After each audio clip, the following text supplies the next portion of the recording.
I believe 100,000 Kiwis with better financial literacy will create a better New Zealand, and the team at Generate KiwiSaver scheme are helping me reach this goal. Head to generatekiwisaver.co.nz/change to find out more.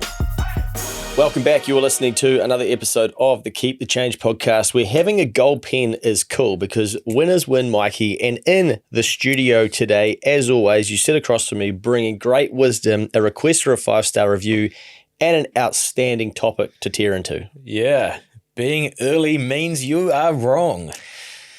Okay, I've got a few examples. Yeah, it's interesting, right? Because there's a caveat to that, because being early can mean you're a genius too.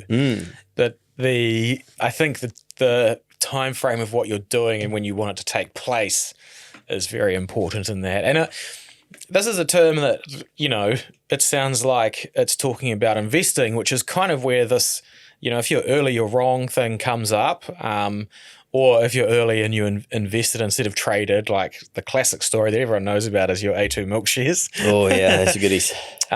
You were early, and then which was right, but you were so early that greed took over at a little part, and then you didn't stay in it, and that's a good example of what the other things we're going to talk about today. And I think we've got to a point now where what's happening in the New Zealand economy is what I thought was going to happen in October 2022. Yes. And I was so far ahead of it. As soon as I remember in November 2021 being like, oh, rates are about to change. And then come January, I was like, the economy is going to be fucked by October. Yeah, rate cuts by Easter. Yeah. Easily.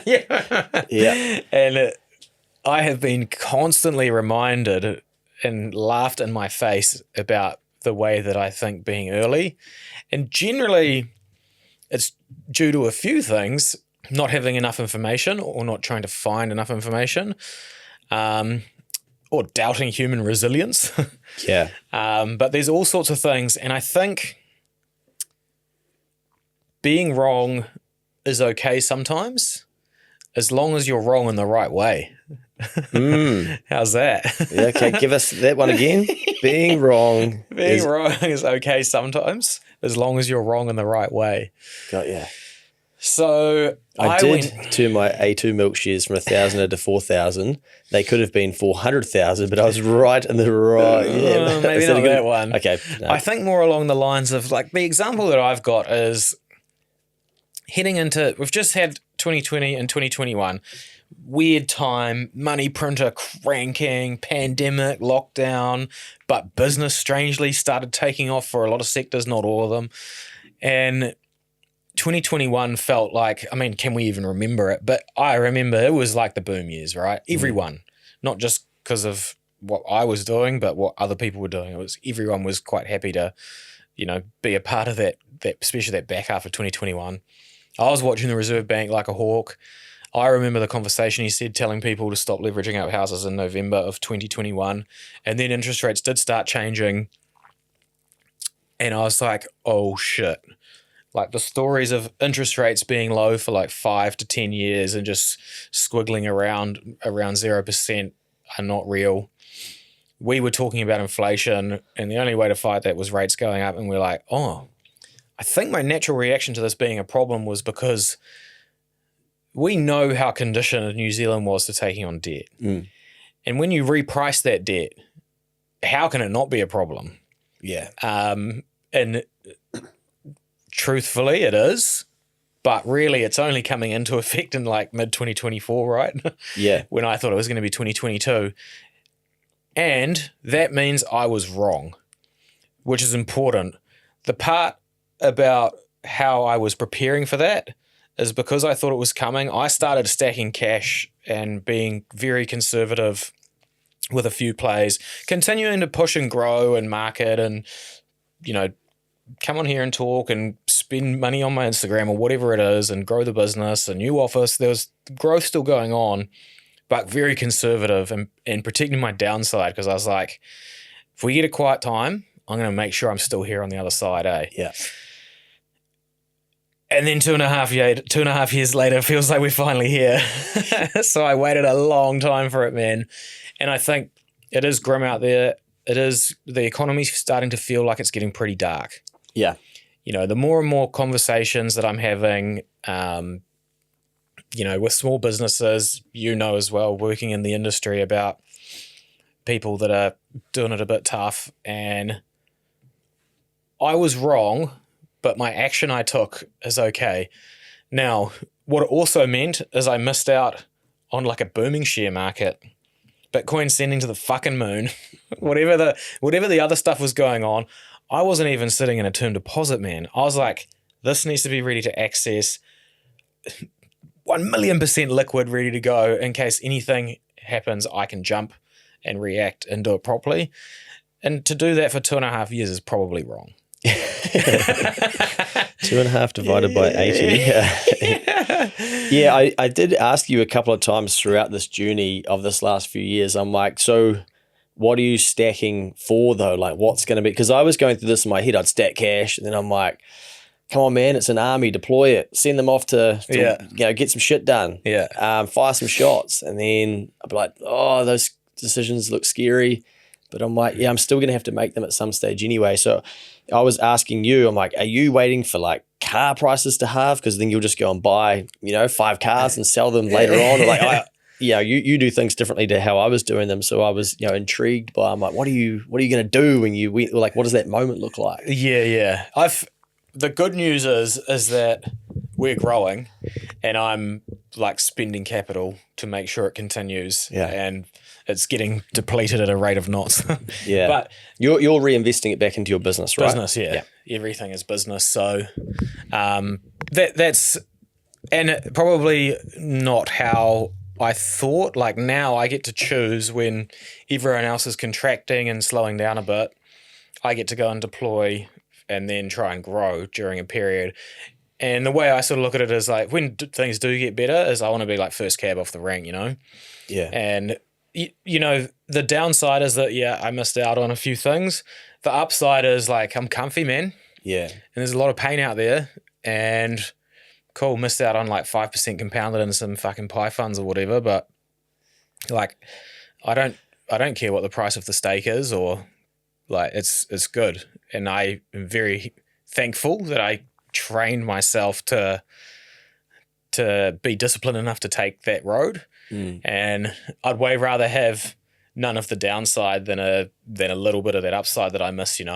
You also deleveraged and made sure that you didn't over leverage and take on a stack of debt, right?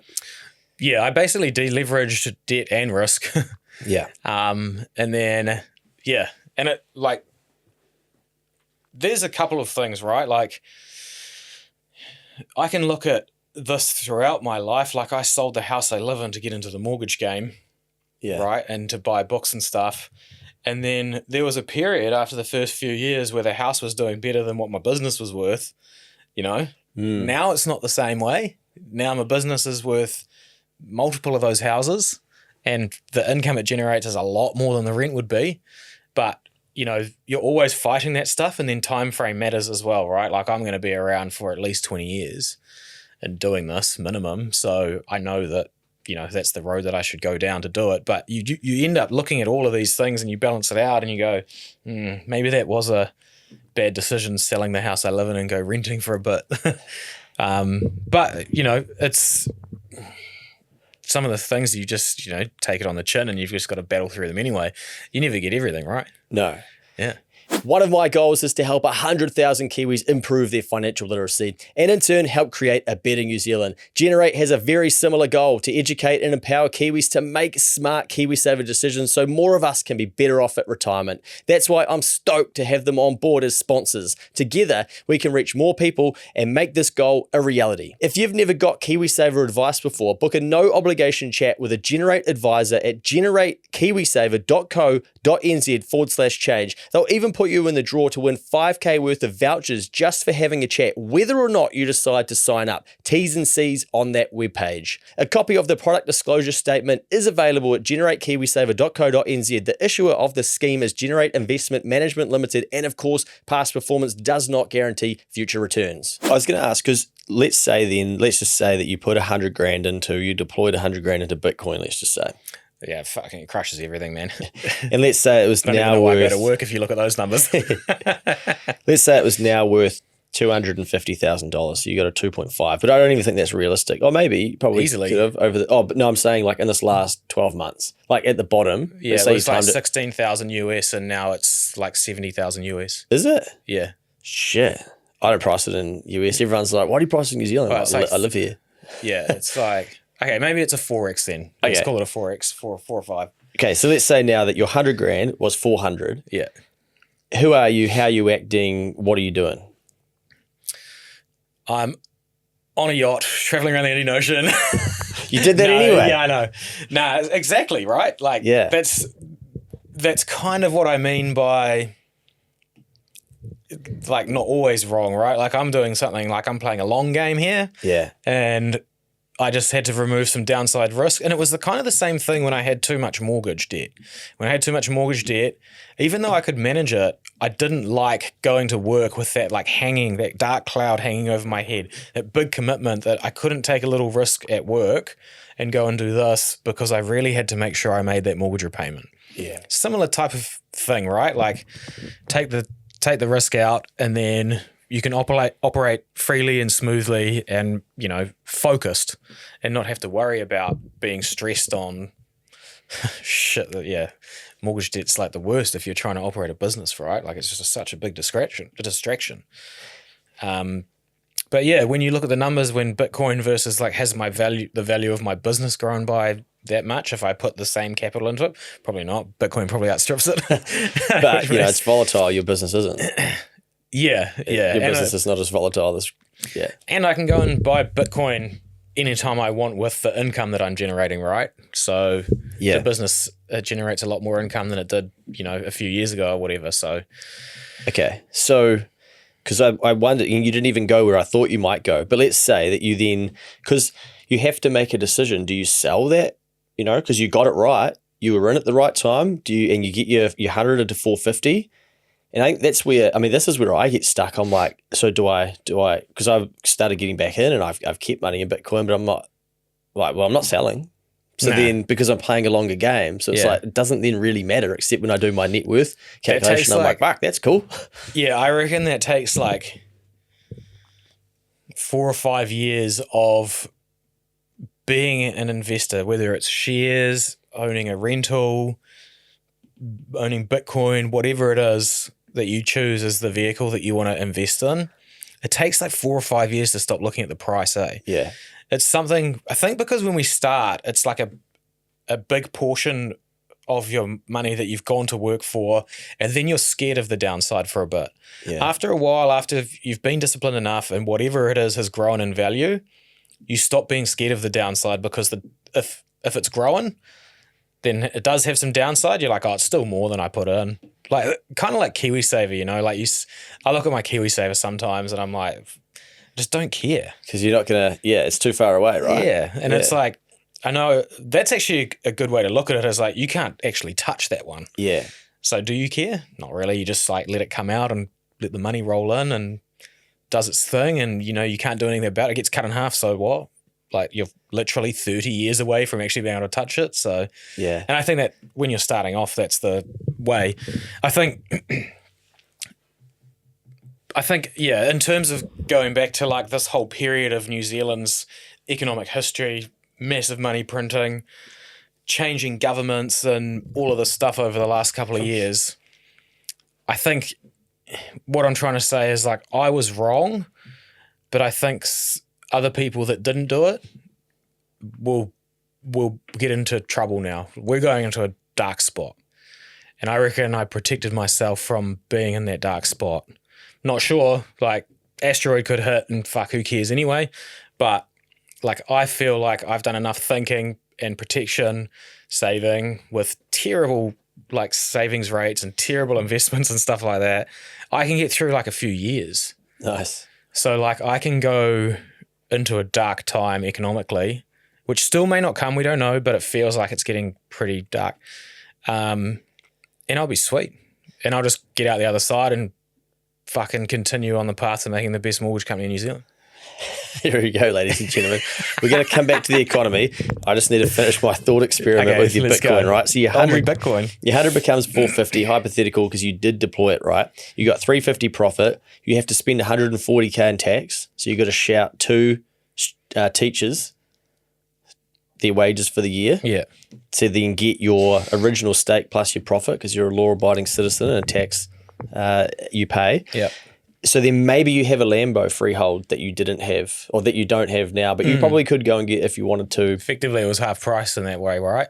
Yeah. Yeah. So So maybe that's how your life's different. You then go, but I don't know, knowing you, if you would have gone, bang, I got my 4.5x, I've done the numbers, I'm going to sell it all out, I'm going to go get my Lambo. Okay. Yeah, that's an interesting one. Where do I go with this? There's a Lambo behind you. Yeah. Maybe, I don't know. Maybe you do. I do. I'm going to have a Lambo. Yeah, yeah. But it's going to be paid for in a certain way, you know, like it's going to be paid out of an income that I can make over a set period of time. And when I've achieved that, then I'll go buy it. The Bitcoin is not the way to do it. Okay, nice. Yeah. And now I want to go into that, because I think that's what the answer is. And this is really hard to explain. Yeah. Because I think that what happens is people put money and they put everything into something. And so everything went into Bitcoin for somebody, right? And so that is their hope, that it goes from their 100 grand or their 10 grand becomes worth 45. And they're like, fuck me, now what do I do? They have to make a decision, but they've got their 45K. So you've got to have a plan at the end of that, but you've got to know when to get out too, because it's easy to look at a market and go, I would have got in there and out there. That's not how it works. Trust me. How many examples do you want? Yeah. So, but I think, and so I tried to articulate this the other day on the Instagram, where I said, and I don't think people get it. I said, people spend more time looking at how to risk their money than they do learning how to make more money.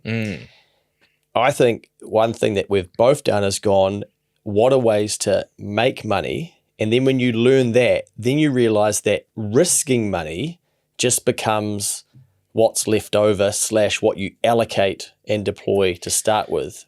And you've actually decreased your risk.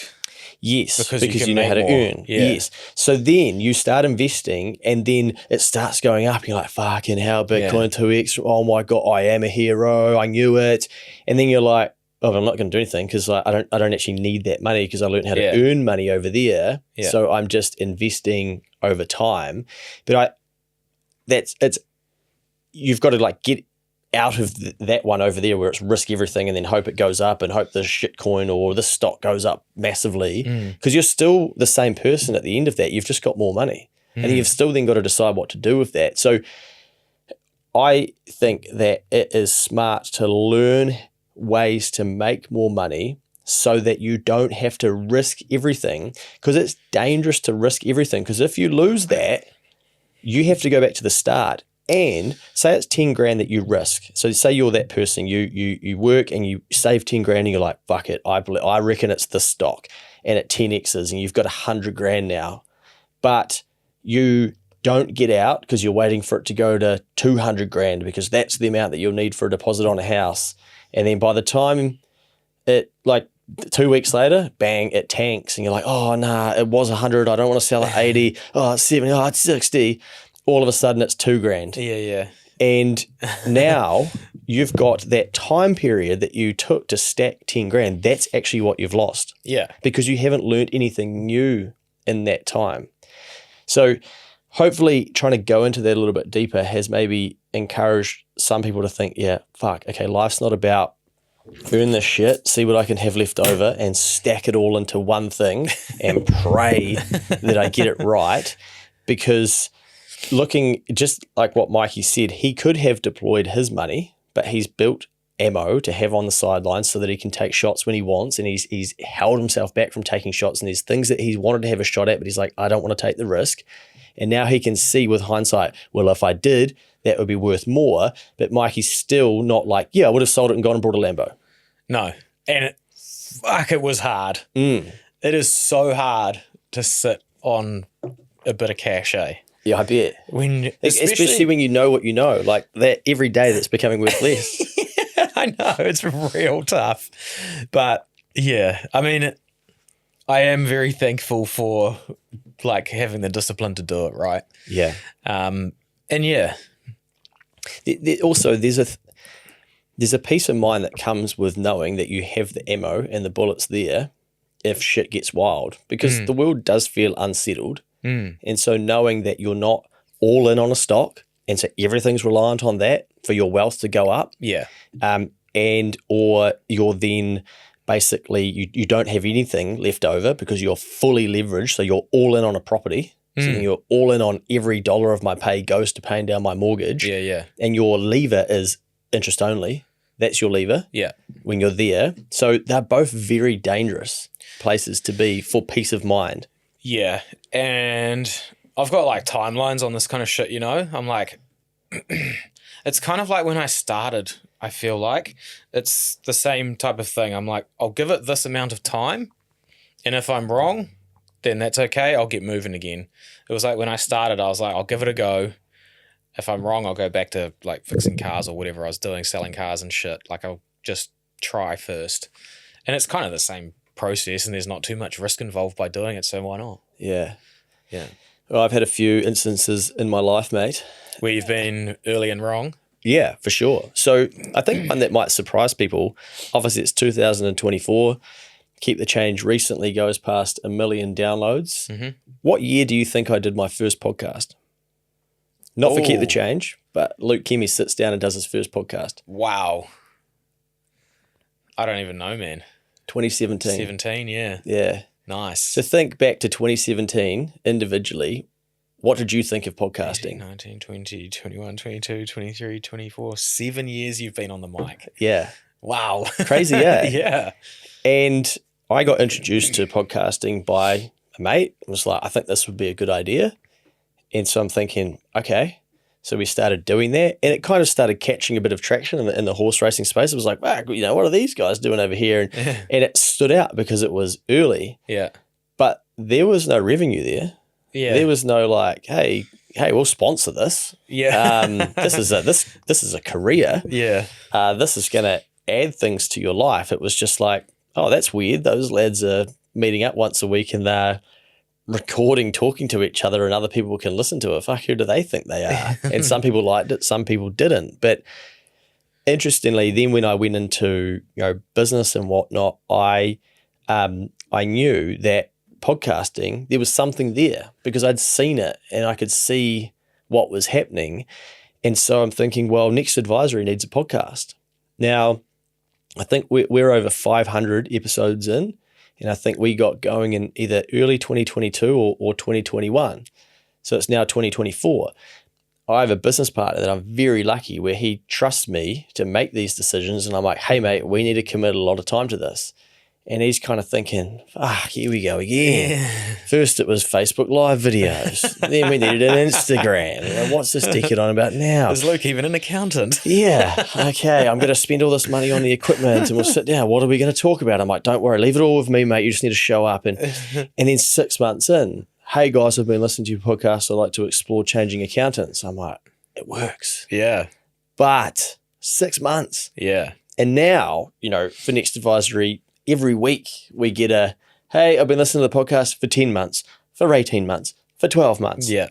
And we were early to the podcasting space, which was kind of right. Long term, it's right. Yeah. But if we wanted clients in 2021 and 2022 quickly over the next 2 to 3 months, and I said to Phil, mate, we just need to go all in on this. This is the only thing we do. I'm wrong. Yeah. Luckily, I was smart enough to know this needs to be a blend of. But quitting early would have been wrong. Definitely. Yeah. Yeah. But if someone came to me and said, hey, like, we can get you clients by doing this over here, and I said, no, we've got a podcast. I'm early to it. We're early to it. We know what we're doing. We'd be wrong in the here and now because really it's a long-term play. So you do have to be careful to then not kind of see what other people are doing and think, right, that is, that's what I need to be doing without understanding the strategy behind it. For sure. But yeah, being early can make, like I said, being early can make you a genius, right? And give you a massive, like you've left the runway when people are taxiing onto it. Yeah. Which is, then it's very hard to catch up. Like you go. I was just going to say, and that's what you were talking about before, I think, when you said, when we get to the other side of this, you're like, I'm rolling. Yeah.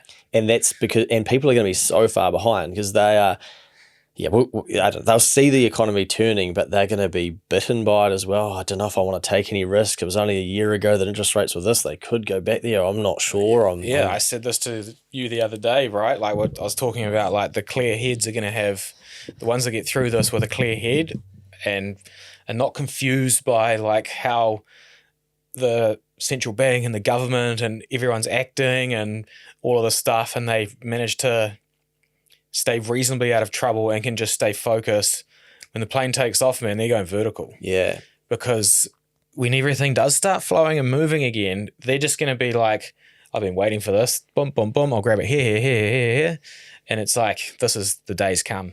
And then everyone else is going to be like, I've got to get a recruiter involved, and should we take that risk right now? Like, is the economy actually getting better? Maybe we should pay down some debt instead. Property market's looking good. I'll get a rental. Yeah. So you go Seriously, around. man. Like it'll happen again. Yeah. And it'll just be identical. My cousin brought, so maybe it is the time. I don't want to. Yeah. Don't give us an hour-long answer, but I appreciate this is a really hard question.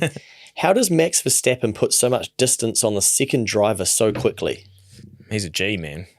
Yeah. Okay. I need a bit more than that. Yeah. Because I don't know much about motorsport, right? But when I watch, I'm like, how is he 13 seconds ahead when then you look back to second, third and stuff, and they're all like 2 seconds and fucking a millisecond and a hundredth of a second and 4 seconds. I'm like, how did he then put 13 seconds on everyone quite quickly? It's pretty... Is that because he's at the front? So then, obviously he's the man, he's amazing, and he's just you do get an advantage being at the front, yeah. Okay. So clear air, no traffic, you get to pick your line. Yeah. And then you're not you're not looking in your mirror worrying about, someone, getting around you, or you're having to block someone or any of that. That's a massive part of it. So you're not defending, are you, at any stage? Because you're basically just attacking the line. Yeah. Yeah. And he is like the ultimate representation of pure preparation. So he's taking off, right? Like here's the guy that's going vertical. Yeah. Because his team built him this car that is special. That car is special. But you don't see the other driver, Checo, winning every race, because Max in his personal life is a fucking machine. All he cares about is racing. From when he was a kid, he's obviously very talented, but his dad was an XF1 driver, not a very successful one, but you have to be good to get there regardless. And he just has been in karts and open wheelers right through. And in his spare time, he gets on a fucking simulator at home. Like he's a sicko. Unwell. Yeah. Yeah. It's very hard to compete with someone that is in that zone. Yeah. And he won't last forever. Even he said, he's like, he doesn't care about the records and stuff. He's like, I'll just stop when I don't enjoy it. Nice. Which is pretty, I think, very adult of him. Yeah. He's like, it's very mature. Yeah. Yeah. Yeah. I did wonder if that was a good analogy to what you were talking about before him, where he is, he's a clear head because he isn't having to worry about the shit around him. And you sort of then articulated it to, make me try and understand if that could be part of it. But I did see something interesting. He had a lap to go and he was winning by 86 fucking needed lap to run probably or something. I don't even understand what was going on. And he still went in to get new tyres to do the fastest lap. Did he? Oh, wow. This is what I saw. Someone else broke something on the track and he was radioing through being like, at turn whatever, is there debris or something? And the guy, there was an ex-driver who was commentating and he said, this can happen when you're so far ahead that you start to worry about things that aren't really there because there's nothing coming for you. Yeah. So then your brain starts to... Your natural reaction is to protect any downside that occurs. Yeah. And they were like, we've monitored, it's fine, Max. Or something like this. There was nothing. But like that's how F1 teams have been built, right? Like back in the day, there would have been no radio and you couldn't radio the team. Yeah, true. And drivers would have come back in and complained about that kind of thing. And some clever engineer would have been like, right, we need to be able to talk to the driver during the race. Yeah. And make sure that like if we see something, he knows about it, or if he sees something, we know about it. Yeah. And like, it's funny once you follow Formula One a bit, like those guys, the direct person that they deal with are almost a psychologist. Wow. Yeah. Because they're dealing with the emotions of like the top athletes in the world that are under pressure in the moment. Yeah. They're so calm. Yeah. When the radio comms are always so... Yeah, and a lot of the times the drivers are very angry. Yeah, yeah. And they've got to handle that, you know? Yeah. It's amazing. Yeah. Okay, so let's go back to economy. Now, because this topic almost stems from, we would record pods and then sometimes we would get off the mic and would be at my office and we would be like, fuck, we must just be real early with this, eh? Like, why isn't this stuff happening yet? Yeah, when we could see it. I think the cool thing, though... thought it should be happening. Yeah. Like when's this going to happen? Yeah. When are people going to get behind on their credit cards, on their buy now, pay later, on their mortgage, just things like that? We were like, how are people affording all of this shit at Christmas time when there's no money? Yeah, just to lay a quick foundation, the reason that we were thinking like that and having those discussions is because we saw inflation coming, right? You've got real good kudos for this because there's literally videos of you talking about it like early August 2020. Yeah. And then every commentary from an economist and everyone's like, it's transitory. Government, don't worry about it. If it is, it's international. ANZ the other day, you pulled out that thing. It was like, we expect the OCR to peak at 3%. It was like, fuck, 3%. Yeah. And then in the start of 2022, we're doing pods and stuff and we're like, OCR's sending it. This is not good because everyone is in debt. Yeah. So we're like, this ends badly. We just were like, surely like the lever's been pulled. Surely they're going to send it into the ground. And then it kind of didn't. So that's just the context of what we're talking about. And also then that probably makes sense for people why we both don't have any debt. Because we could see, so we're like, oh, that's going to hurt if you have debt. One way to solve that is not have debt. Now, obviously, you know, that sounds really, people are like, oh, fuck, yeah, cheers, mate. Yeah. But, you know, sometimes if you can see something that is happening, then yeah, you're early and you may be wrong, but it's better to be directionally correct, as we talked about in another pod, and going, okay, well, maybe I was a bit early, but I still get to feel like this that I knew was coming at some stage. So, you know, it might then feel unrelatable for some people to think, well, you guys are sitting around saying like, oh, you don't have any debt. Of course, you're not worried about the OCR and stuff. But we were having to make deliberate decisions to go, okay, I think I know what's happening here. If I don't want to feel massively under pressure, I'm probably not going to take out the $2 million mortgage that I can access if I want. However, if that's what I want my life to look like, and I can, I'm like, fuck it, send it, get the 2 million, figure out how to make more, pay the debt, get on with it. You make your decisions and just pay it off over the next 20 to 30 years. Happy days. There's also nothing wrong with that. So it's not like we're sitting here being like, oh, we've ultimately protected ourselves, because we've still missed opportunities and stuff along the way. And people are still like, oh, well, houses are getting dearer, mate. So you need a bigger deposit, and you're still, you know, you're going to have to pay. You're just going to pay more for your house when you finally buy one. Yeah. So truthfully, I felt like, and at the end of 2021, I was like, and I put a lot of effort into learning about the mechanics of like the global economy and a bit about New Zealand. And I looked at it and I was like, I reckon I've got a 10-year period here where I can outstrip the market, because I reckon it's going to be subdued.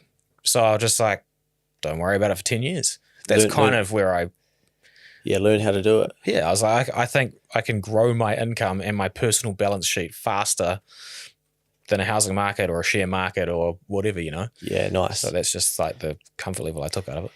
So we're walking around the office, we're going, shit, like, this seems quite early. I reckon the cool thing is that people are listening to the pods, and some of them are listening to the earlier pods, and they are like, oh, this is what's happening now, but you recorded this in 2022. Yeah, we get a few messages about that. Yeah, and I'm quite a strategic thinker in terms of my personality profile testing and stuff like that. So I know that I normally live into the future 6 to 12 to 18 months. And so what I think is going to happen, I guess a really good example of this is that The reason I buy Heartland Bank shares is because they have reverse mortgages. What could I see? Oh, boomers they've got all the equity tied up in their house. What do I think they're going to want to do? They're going to want to spend the money. Who's got a solution to that? Oh, there's a reverse mortgage at Heartland. Fuck, people will go to that. They just need to educate the market. They'll make more money. Boom, I'm putting my money in here. Cool, but I'm probably fucking 20 years early. Like I'm probably still 10, I could be 5 or 10 early. So every time I invest, I'm like, shit, like the market does not suggest I've got this right. Yeah. And they're going down. And so it's like, well, am I right? Am I not? I've really got to back my... The base case is probably correct. I think so. But also then right now, if you look at the buy from 6 months ago to now, you're like, you're wrong. Yeah, and my money has become worth less. Yeah. So I've not only let it get depleted by inflation, I'm like, here, let's destroy this for me. Yeah.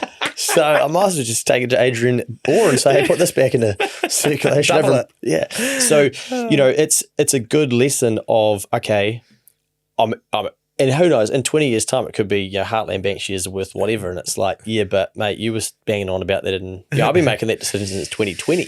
Yeah. So you do sort of have to understand how you think as well with some of these things. But anyway, so we're walking around the office, we're kind of making predictions of where things are going. We're thinking, shit, this is taking ages to happen. We've probably underestimated the resilience in the economy, also the resilience in Kiwis with people, and also the resilience in the internet. Shit, maybe I will drive Uber.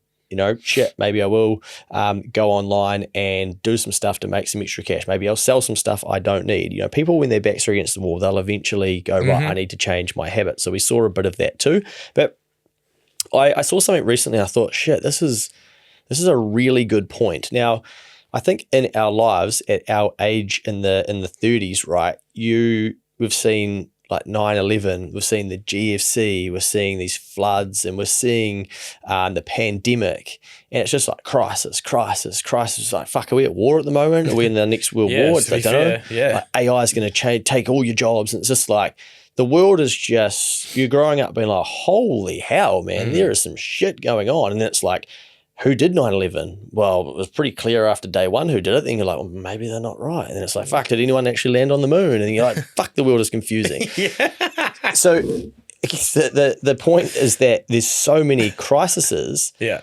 Or crises, I think is the word. And then what happens after a crisis is that the Reserve Bank is normally like, well, we'll adjust the OCR. Yeah. So that's what we kind of learn a little bit, like GFC, right, we'll manipulate the OCR and we'll do it quickly. Make the cost of money very cheap. Yeah. But what we're basically seeing now is that we had a crisis, i.e. the pandemic. They're like, shit, drop interest rates. Like, let's just keep the economy going, flood money in there. And then it was like, oh, it wasn't the crisis that we thought it was going to be, and we might have overcooked it, but we're not going to stand up and say that, are we? No. So we'll just say, look, calm down, everyone. We did the best we could with the information we had, and that's fine. Okay, maybe they did. And now we've got to go through an event of, well, the tool that we have is we'll increase the OCR, we'll suck the money back off of you. You'll either have to change your habits, change the way that you're living. And when the economy starts to tank and we get inflation back under control, we'll slowly start to decrease the interest rates, keyword being slowly start to decrease them. I think because we're so conditioned to crises, we're like, inflation's nearly at 3%, fucking tank the OCR. We think that's going to be the reaction. Yeah. Or we even think that there's going to be this big shock and then that will happen, and maybe it will, but at the moment it's actually working perfectly. It's working like amazingly well. How they told us in their November statement anyway. Yeah, they were like, right, we're going to take money back off you and we're going to take some people out of their jobs, and that's and we'll decide when the OCR is going back down, but we'll do it when inflation really gets back under control. And that's not happening just yet, but it's probably, it's better than what it was. And it's taken longer than what we would have liked to. Yeah. The reaction to the crisis is the main thing, right? Like you said, we're conditioned to it. Like we're like, oh, when the economy gets bad, money print to go on, or interest rate fall, we can get everything cheap again. Yeah. And right now, it's starting to feel like everything's getting bad. Yeah. Like it feels like, definitely talking to people, man, it's definitely noticeable. And you're like, when is the interest rate going to fall then? Like, is that coming again? Yeah. And there's like there's a whole lot of other shit that they look at as well that they're doing with it. Inflation's a massive problem. It's almost too close to the time when they set the money sprayer on. Yeah. It's almost, we're too close to it for it to be ready yet, eh? And it's it's interesting. I thought I to be fair, while we're doing this, what is it? April, May? Yeah, April, end of April. I think the next round of data in terms of unemployment is going to be pretty grim. Well, that brings me to the May budget, which will probably be out by the time we do this. But again, to make some predictions, like I think that's going to be a big wake-up call for Kiwis. And I could be wrong. Yeah. But I've got a feeling that we're going to get a, holy fuck, you're going to, like, what's happening? And there'll be some moving some money around here and there. But I reckon in 12 months' time, because again, I'm already there. I'm like, let's not worry about this May budget. This is going to be gnarly, and it's going to there'll be some friction, and there'll be some like, oh my God, how many jobs are getting moved from there, and they're not putting money into here, and people are still going to get their tax cuts. But so there'll be all of that chat. But I think the true reality is not for another year, because it lags so slow, where then Treasury and the government and the IRD, etc., realise that there's less tax take from corporates, from individuals, and from people, being taken out of the workforce. And then it's, how do we do all of these things that we said we were going to do? And then we become into a bit of a doom loop of like, fuck, bad economy equals bad taxes equals can't do all the stuff we wanted to do. Equals a call to Adrian. Are you there? So no wonder they gave him another 5 years, because they know what's going to happen, and he's going to have to get we'll plug it back in. Yeah. So be ready. Goes to 0.25 overnight. Yeah. So, I don't know where we get to. Maybe we do get back to some money printing and stuff like that, and we'll do another pod on that at some stage. But I shouldn't say the beauty of, but we've lived through 3 years of inflation being outside the target bracket recently. Significantly outside too. Not many people have that experience. No. So you get to know what that feels like. So normally when I know what something feels like, I then like to bank that lesson of what did I do in that time to protect myself and store it or reteach it, or know that I at least have it. If you just sat there blindly through it and gone, this has been fucking tough, you've probably missed the lessons. You probably want to learn some of those things or have a look at what other people are doing so that you can have it, because we could end up back here again. You don't know. That's the difference between when something occurs looking outwards versus looking inwards. It's like looking outwards is like blame, excuse, deny. Yeah. You're like government, this and that, tax, whatever, central bank, versus like, right, I'm going to take this lesson. I can't go and run the Reserve Bank. I can't go and run the government. I know how things acted now.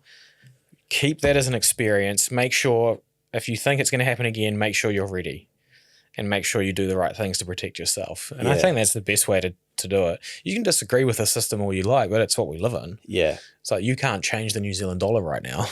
Like you don't have control of that.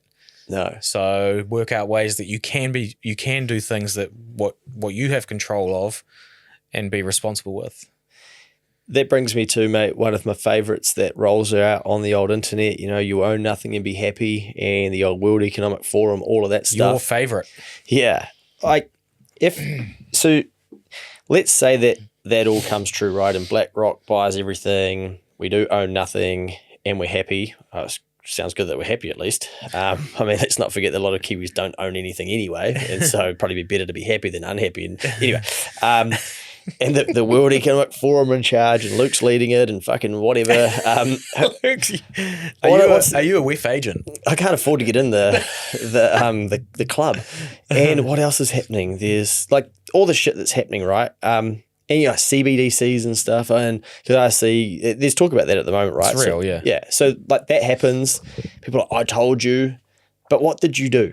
So you're early to know. You're still wrong because you didn't do anything. So if you're so sure that that's what is happening and you don't want that to be your life, wouldn't you figure out how to get the fuck out of that and go and, like, I would, if I despised all of that stuff, I would learn, how can I keep myself mobile, liquid enough to go some, because it's not worldwide, is it? Or maybe the World Economic Forum is, but there'll be places that will oppose. There'll definitely be places that are going to benefit from this kind of behavior from like global unelected powers, because some people, like some countries, won't let that into their stuff, and then there'll be an opportunity to take on the free market capitalists that want to be productive and build things. So I would try, and if I'm really scared of that, I would try and get myself to a position that I can go, yeah, I knew that was coming, so I bounced. That's why I left. Yeah, that's being early and right by taking action. The people that are going to wait for it to happen and then go, oh, I knew it and all this shit. Well, what's the point of knowing all that if you're then just still going to end up dark about it? Okay, so I'm kind of in both of these camps, right? I agree with the side that you hate. I'm in their camp. I think the stuff's not good, but I also want to stay in New Zealand. So, I mean, the solution is to do really well and make sure you do have insurance, and make sure you do get into a position where if you have to, you can, but otherwise just fight. Stay and fight, Seeing your submission about the CBDC? Yeah, okay, so should we do an announcement? Go for it. Interest.co.nz, probably the only media that I use. Did an article on the CBDC. They are central bank digital currencies.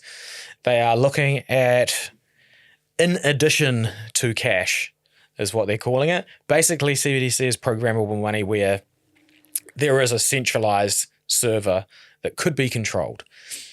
Personally, I think it is the beginning of, the beginning of like totalitarian control. Once we all run on CBDC, they can tell you what you can and can't buy. And there's lots of this online, right? You find them in your Instagram comments. Everyone is in there being like, fuck this is tyrannical, blah, blah, blah. So people know. If you care, you can go in right now to the RBNZ's website and submit your views. So do it. Don't just sit there and complain and not do anything, because it's real and it's coming. And if you do want to take action, start with that. If there is enough pushback in society overall, you can stop things from happening, but it won't stop if you don't do fuck all. Good heat. Yeah. Yeah. You like that? Yeah, it's good. The thing that when I read that article about CBDC is just like, okay, when's this happening? Because it feels like the comments that I get on Instagram are, it's fucking happening next week. I'm going to wake up and I'm going to be sitting on top of my CBDCs and they're going to be shafting me from all angles. And it's like, it's not expected to happen until 2029. And I'm like, well, in New Zealand, you always times that by 1.5. So if we need to build a bridge and it's 100 million, well, it's at least 150. So I'm like, okay, so I've got till 2035 to get the fuck out of here if I don't like CBDCs, so that I can say on Instagram, I told you, and I left, and I'm now living in bloody Guatemala or wherever, where we don't have those things. Yeah, so I warned you. Here's a screenshot in 2024. Shit, I hope this doesn't come here to bite me in the ass in 2035. Yeah, I'm just thinking. I'm not saying this shit. It's all you, man. But I just think, like, instead of getting caught in the mindset of being real freaked out about this shit, like, then back it up. Solution. Yeah. Protect yourself. Yeah. Get your family ready to go. Yeah. Like whatever you need to do. You can't, your solution can't just be go online, leave a comment. Cool. You're almost more part of the problem doing that. We're already seeing this in a different format where Kiwis are going, okay, New Zealand feels hard. I'm going to leave and I'm going to go to Australia. So I know that it sounds pretty intense when I'm like, why don't you bounce to Guatemala and avoid the CBDCs and shit? It's no different. People are like, the inflation's too high, house prices are too high. I'm moving to Sydney where they're more expensive. But they're leaving and they are going, and we let that happen. But if you said, hey, I'm leaving because of the path that we're on with the World Economic Forum, CBDCs and shit, people will be like, fuck, mate, here's a packet of Fruit Loops, pack those with you as well, and hopefully customs don't bloody lock you up on the way out. Yeah. But maybe in 10 years, like that could be the case. But the world's always changing, and you have to get yourself in a position to be able to go if you don't want to. And that's what we're seeing with Kiwis that are going, I'm not enjoying what's happening here at the moment with the economy, different things. So my solution, their solution, like my solution's been, we'll make more and figure out how to contribute more, do more. Whereas some people are like, I'm going to go, which that's how the world works. Yeah, it's how it's always worked, I think. You've pretty much since planes were invented anyway. Yeah. It's an interesting one. I just think, I'm still probably like a little bit against you on a few of those things, but that's all right, mate. I get it. Like I mean, I could see all this stuff both ways. And yeah, I mean, I'm not saying that I want this to be what happens, but like I wanted my fucking Auckland Airport shares to get sold to the Canadian pension fund in 2008 or whatever it was when I first learned about shares. Well, that didn't happen. Yeah. No one cares. No one's emailing me being like, I feel really sorry for you, That's bro. a very good point. No one gives a fuck about you and your personal situation. I'm like, hey guys, no matter what your comments say. Yeah. Everyone's just looking after mostly like their own stuff. Yeah, and that's the same reason why people won't go and file a submission about their views on the CBDC. Yeah. I think I did something about Bitcoin, and you can, if you search like Luke, I think if you search your name too, we're on some sort of, it comes up on the internet. I wrote a massive article about it. I think I copy and pasted it. I probably sent it to a few people and go, I think you did. Write this. Yeah. Well, mate, that's been a fascinating journey to go through, and only 49, well, I shouldn't say only 49 minutes. I think it's the 49 minutes has flown by. But as always, I think a lot of these podcasts come back to actually taking action. But, you know, if you can be early, but if you don't do something with that knowledge, then is it actually... Then you're wrong. Yeah. Yeah, man. Simple as that.